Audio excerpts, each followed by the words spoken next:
Okay, maybe I'll make 3 different videos. First of all, Brandy. See, I'm pretty sure today is your special day. I hope I'm not getting you confused with another Brandy, because my Facebook told me it's Brandy's birthday today.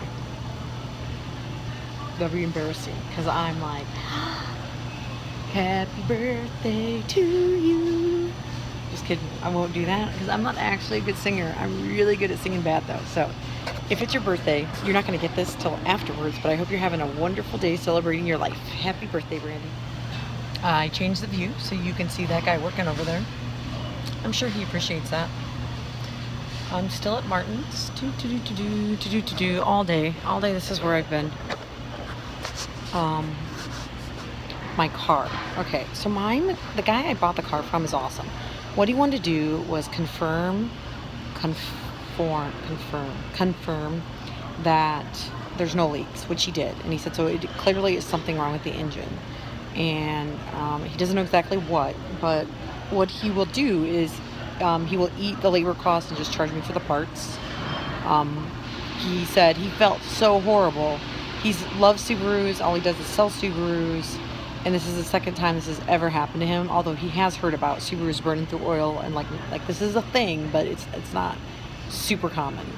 And so he feels horrible, but he's like, I love this car, and the best route to go is just to fix the engine, because if you try to trade it in, you're not going to get anything for it.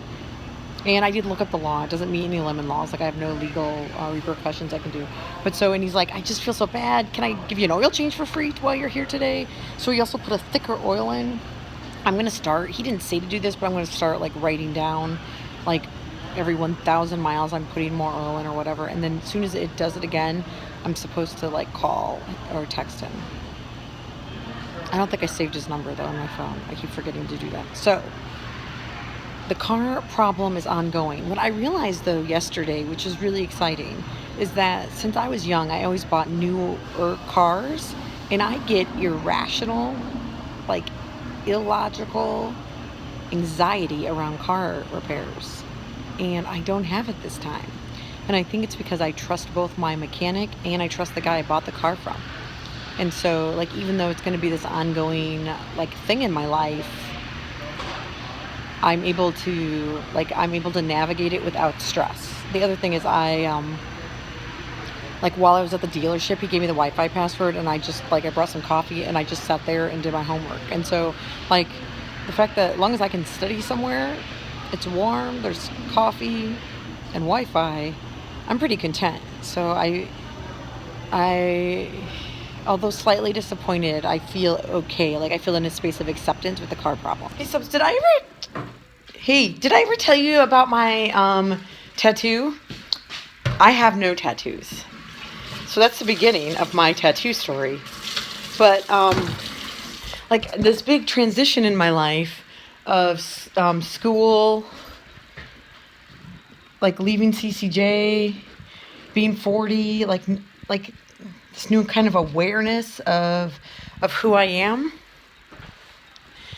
All of a sudden one day, like this vision came to me of a tattoo. And like, I've never had tattoos because like the idea of something permanently being on my body, because I know like throughout life we constantly will change and evolve who we are. And so how could I possibly get something on me forever? Like that sounds crazy to me. So I want a tattoo, and I came up with this idea probably, I don't even know, it might have almost been a year ago now. Maybe not quite a year ago.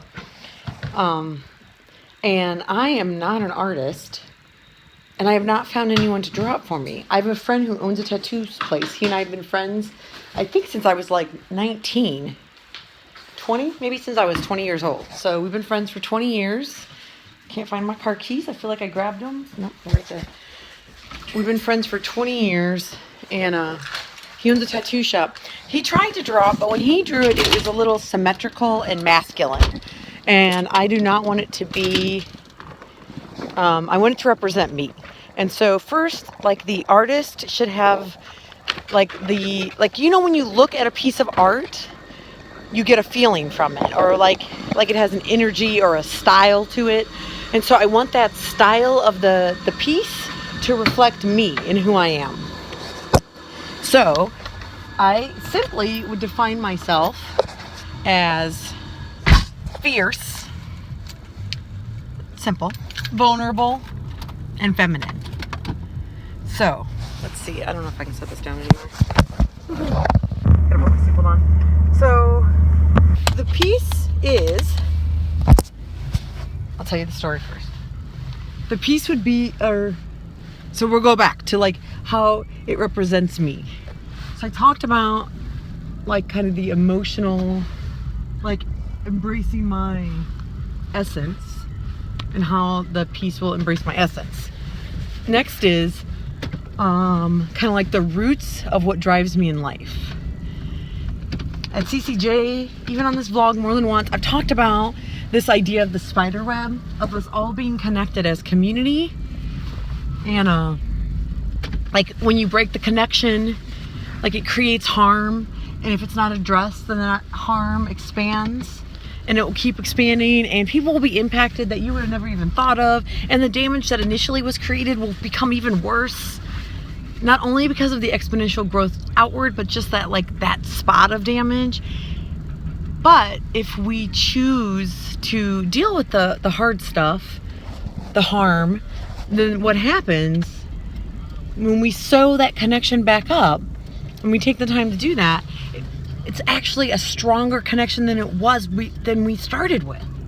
And so through harm, wrongdoing, mistakes, conflicts, fights, we actually build stronger and better relationships, which is this idea of brings me to the idea of yin and yang, like how opposites just coexist. And think about that yin and yang sign, how they're like, it's like swimming around one another, and how it's just blended. And so what you see isn't actually good and bad together, it just is.